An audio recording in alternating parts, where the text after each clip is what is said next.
kebijakan wacana 3 juta rumah. Saat awal deklarasi dan desain konsep pada Februari hingga Desember 2024, pemerintah Presiden Prabowo Subianto meluncurkan program ambisius 3 juta rumah per tahun untuk masyarakat berpenghasilan rendah sebagai bagian dari program strategis nasional, dan totalnya bisa mencapai 15 juta unit dalam satu periode 5 tahun.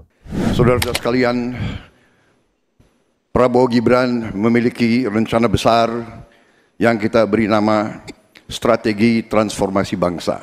Saudara-saudara sekalian, kita juga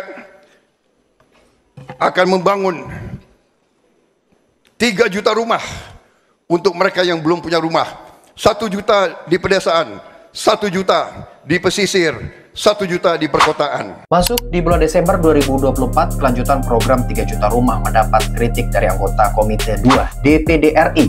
Julianus Henok menyebut program 3 juta rumah membuat rakyat menjadi malas jika diberikan secara gratis.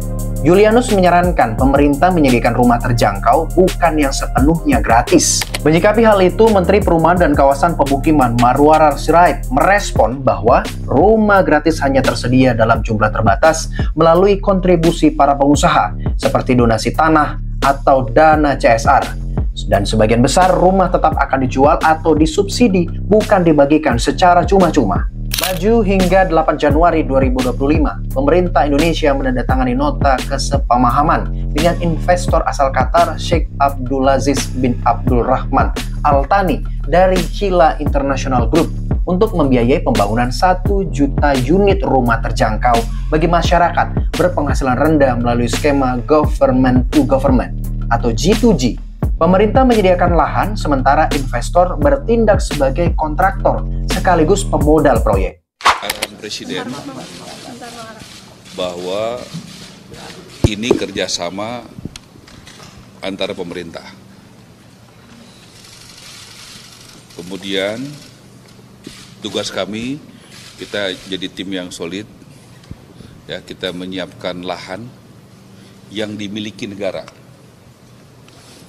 Pak Erik nanti akan menyiapkan dari PTP, Kereta Api, Perumnas, kemudian juga dari Kementerian Sekretariat Negara, Menseknek, ada di Kemayoran, ada di sekitar Senayan, kemudian dari Kementerian Keuangan, dari DJKN, ada di Kalibata, kemudian juga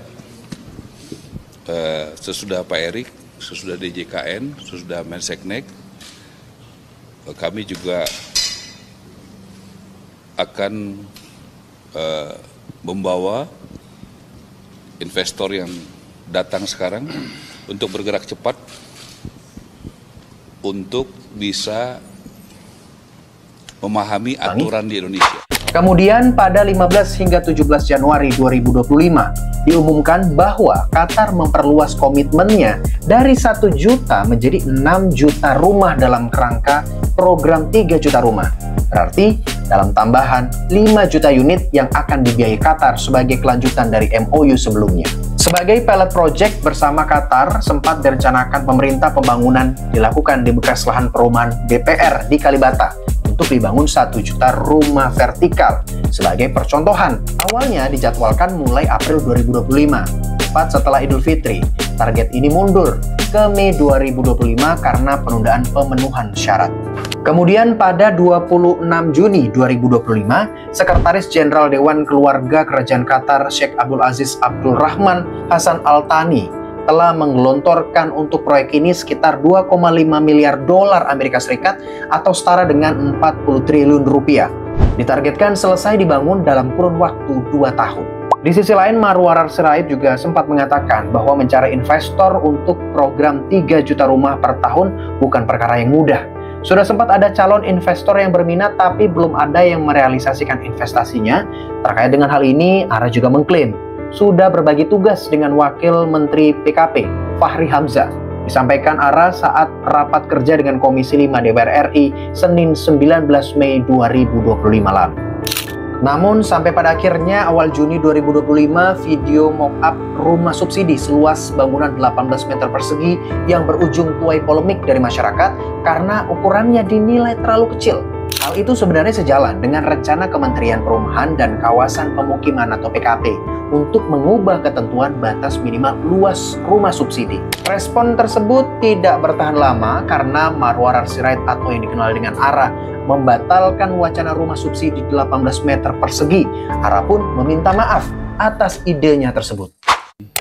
Pertama menyampaikan permohonan maaf, saya punya ide mungkin yang kurang tepat, tapi tujuannya mungkin cukup baik, tapi mungkin kami juga mesti belajar bahwa ide-ide di ranah publik harus lebih baik lagi soal rumah subsidi yang diperkecil. Jadi tujuannya sebenarnya sederhana, karena kami mendengar banyak sekali anak muda yang ingin tinggal di kota, tapi kalau tanahnya di kota mahal mau diperkecil. Tapi sudah mendengar begitu banyak masukan, termasuk dari teman-teman anggota DPR Komisi 5, maka saya sampaikan secara terbuka permohonan maaf dan saya cabut